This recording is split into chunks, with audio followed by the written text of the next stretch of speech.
Welcome back, ladies and dads. Today we're going to be talking about guns and what pews I normally use when I go airsofting.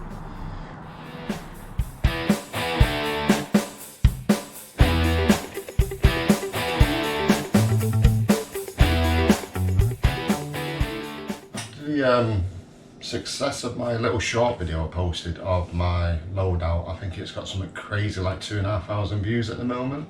I thought I'd go through my loadout in 2 stages, so I'm going to do my main guns I run at the moment, some of the accessories I use with those guns, and then probably in the second video, if everyone's interested and wants it and comments below, I'll do the actual gear of what I wear. I just want to run through what my guns are, what accessories I've done, any upgrades or improvements I've done to them at the moment, and like I say, what magazines and BBs and etc. I use for them. 3 main guns within my loadout is I've got a G&G ARP556, I've got an Arthurian Airsoft Excalibur Obsidian Mordred, or it might be a Mordred Obsidian Excalibur, it's one of the way around, it's a very long name. And I've got a Tokumuri Gold Match 5.1 Hicapa. I'll go through each of the weapons, some of the camera systems I'm using on the weapons as well, and how easy it is to swap them. Anything as I'm running through the video, just do a timestamp, ask any questions, stuff like that. I can always come back and answer them, tell you where I bought the products from, accessories, etc. Anyway, let's get into it. I'm going to start with the smallest first, which is the Hicapa.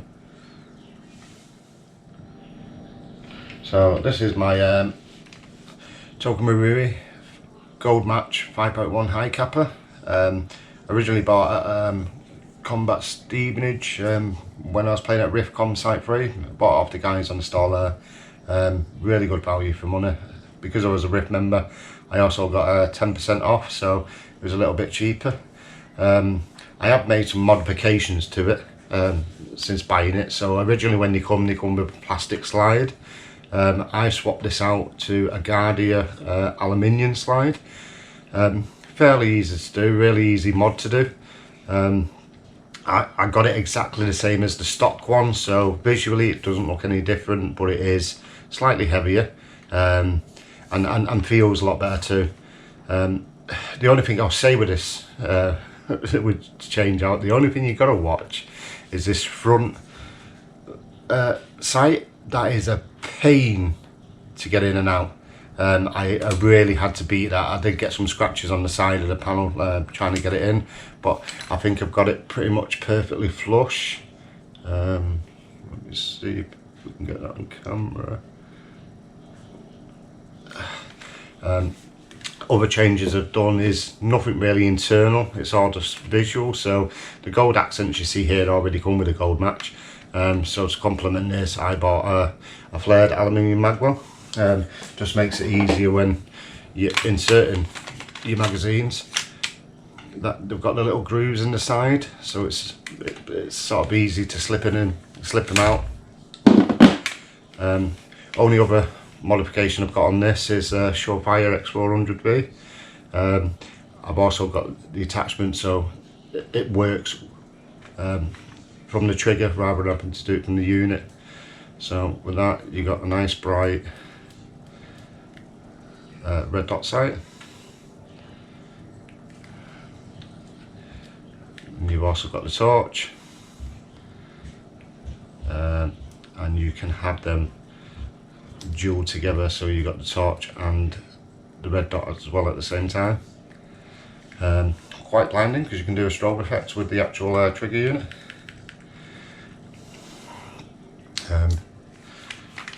Yeah, so that is my 5.1 Hicapa. Like I said, I do want to do some internals. I do want to get a threaded barrel at some point, because this one's plastic, and if I can get a threaded one, then I can obviously put a tracer unit on it. There's not much more I really want to do with this. It's more for looks. I don't play a lot of CQB. If I do, it's you know, very little because we play skirmish, but it is a really decent pistol. Runs on green gas. Just got a standard Hicapa mags, no extended mags or anything like that. As I say, very rarely use it, but when I do, I really do like it. So storage for the gold match. Just got a standard New Pro plastic hard case with the pick and pluck system inside. Obviously just, I put my gun down, drew around the edges, picked and plucked it, pop it in, and that keeps it quite safe, especially for travelling. Don't put my mags in there, put my mags in my other travel bag. It locks up, and if you want, you can put a padlock on it. I don't tend to bother because I keep it in a safe location in the house anyway. And nice little hard carry case.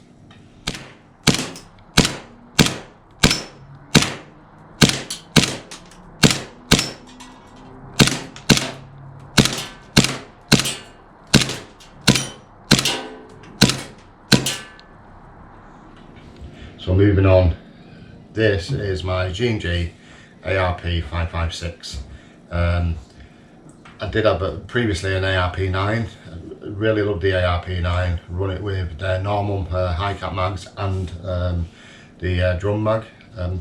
Just wanted something a little bit different, more in the M4 style, especially so you can use the M4 mags. And with me having mainly M4s, I can just swap and change the mags between guns, and rather than having to carry the different style of mags for the ARP9. Main noticeable difference other than the mag size for the ARP556 is where the ARP9 body is polymer. This one's all metal. Same style stock receiver on the end. One of the main things I did with this is the battery extension unit, just so you can get a bigger battery in. I tend to run New Pro 1450s, 11.1 lipos. It just about fits in there with a snug fitting, and then the wires sort of come into the battery extension end. Can't show you because I'm currently converting it to Dean's from Tamiya, so I can't shoot the gun on camera today, unfortunately. But some of the main aspects I've done with the gun internally, I've upgraded the barrel to a Prometheus. Not too sure of the millimetre off the top of my head, but I will post it underneath just in case anyone wants it. And I swapped out the bucking to a green G&G one. FPS wise, it probably runs about 340 FPS up to 345. That's from stock around about 320. So just the change of the inner barrel and the green bucking has give that 20 FPS difference, which is brilliant. On the actual gun, same again like the gold match, got the Surefire X400B flashlight laser combo. Same again with a switch, which the switch I put into a cheap little handrail from Amazon. And to incorporate the switch so it doesn't slide, I've got this material going across it. It's like a camo cloth, so it feels nice on the hand, even though it's not compressed. When you do turn it on, it's fairly easy to, when I actually turn it on, fairly easy to press. And the laser light, I think I might have left this on and I've run out of batteries.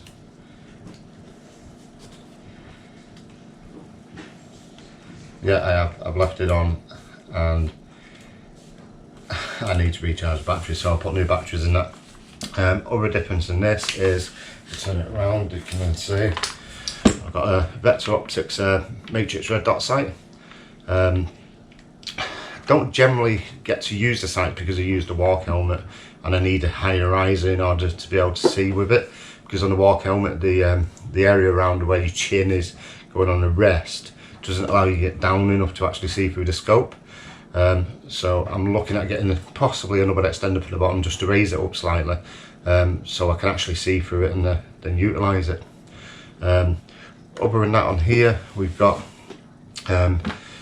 this big tube thing here is a 5000 milliamps power bank, and this powers my Runcam 2, which is on the top. These are both attached by quick release slots, so I can quickly and easily swap them over onto the Arthurian if I'm changing during the day, and then I can actually get some decent scope footage with that. On the front we have an ACETECH Predator Mark II with a brighter C tracer inside. It is a quick release suppressor unit, and the tracer unit's inside, and it leaves a nice flash guard on the front, just in case you want to take it off while you're traveling to a game, or for whatever reason you don't want to run a tracer that game. Brighter C is brilliant even for daytime because it's got the 2 strips of LEDs inside, so it's really bright. I have got one on the Arthurian, so I'll try and do some daytime shots a little bit later on in the video when we get onto that stage, just so we can see how bright it is in daylight. Other than that, I run with this Pts Epm Mags. They're not EPM ones, these are the older version, but brilliant, feed really well. Do have a tracer in the end. I don't know if you can see the little orange tracer, so once the mags are empty, with the EPM ones it shows you down here with a little orange bar which gets guided. With these ones, once your mag's empty, this orange bar feeds up into your hop-up unit and it stops the gun, so you can change out. Other than that, I do run a G&G manual winding drum mag.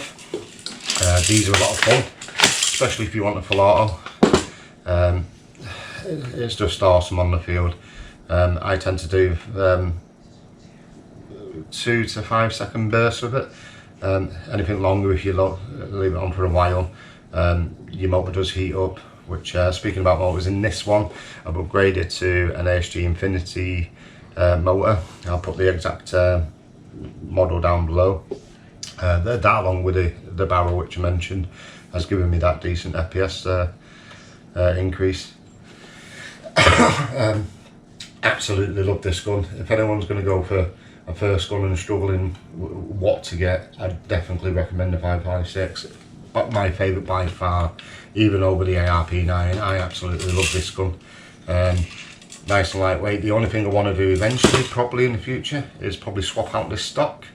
And then I'm probably going to look at an upper rail from a longer gun to see if I can get one which swaps out with this, and then I can have my CQB version, which is standard 556, probably get another upper rail where it's slightly longer, so I can do the short to medium range, swap out the barrels, the top rail if I wanted to, and then do a longer range gun.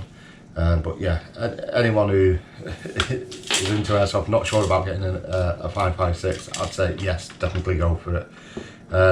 Any questions about where I bought the items from, happy to answer them down below. But yeah, I absolutely love this gun. Now here we go into my Arthurian airsoft. Now I would love to tell you how this gun shoots, and it's really good and really brilliant, but I won this as on a raffle prize at Lucky Pew probably a couple of months ago now, while we were in lockdown, and other than plinking it in the back garden, I have not been able to take it to a game because obviously we're in lockdown. I've done a few amendments, nothing inside because apparently these already come semi-pre-upgraded looking at the website. I think they're a relatively new brand to airsoft, not a massive amount of reviews on them, and it looks like the one review we have got is off from the same company, but it's got nice retractable stock, fairly long at the thing. It looks like it's got 5 points of entry on it. Does hold the battery compartment there, which it does take nunchuck batteries, so I've opted for these New Pro 7.4 because I don't believe it takes 11.1, 2600 milliamps, which they should in theory last probably the entire game. Same as with my 556, love these scopes. So same again, another Vector Optics matrix scope, red dot. I am going to have to get, same again with the extension so I can see through the arc helmet, and slightly different scope light on this, so I've gone for a New Pro NX400. Just similar stuff to the Surefire, so mounted it on same cheap handrail from Amazon. It's got a flashlight, and it's got loads of flashlight. Yeah, flashlight and red dot. There's the red dot. So you can see. So fairly decent. Like I said, just like having these, especially if plate rift and we're going in that middle building, just gives you that extra light, especially to dazzle someone. As with the 556, you use the same mags, which is the EPMs. I've tried fitting the G&G drum mag in this. Does fit, so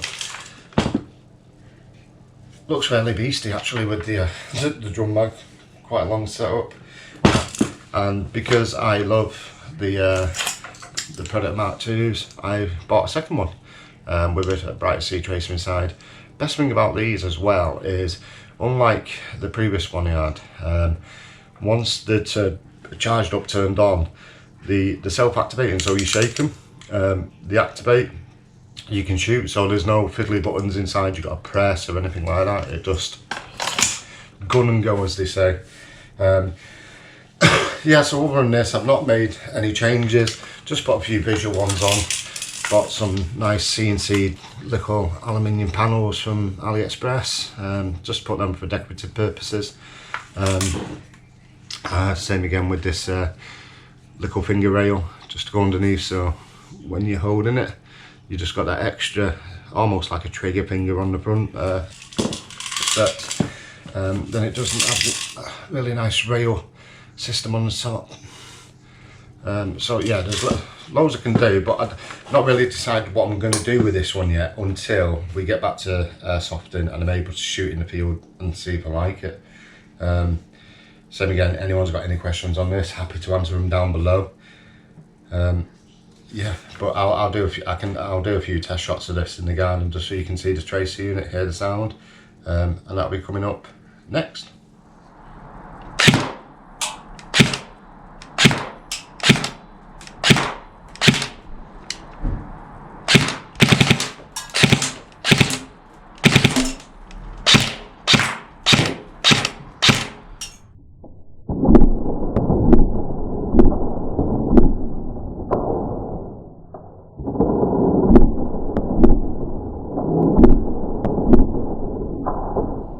So just to go into a little bit about the BBs I use. So for the tracer units, I have had cheaper tracer rounds before, but I wanted to go with the ACETECH branded ones just to see if they perform well with the actual tracer unit itself. A little bit more expensive, but hopefully the quality is good. These are 0.25s. Not too sure if they do any of the bigger weights, because the normal ones I use anyway are 0.25s from Valkyrie BBs.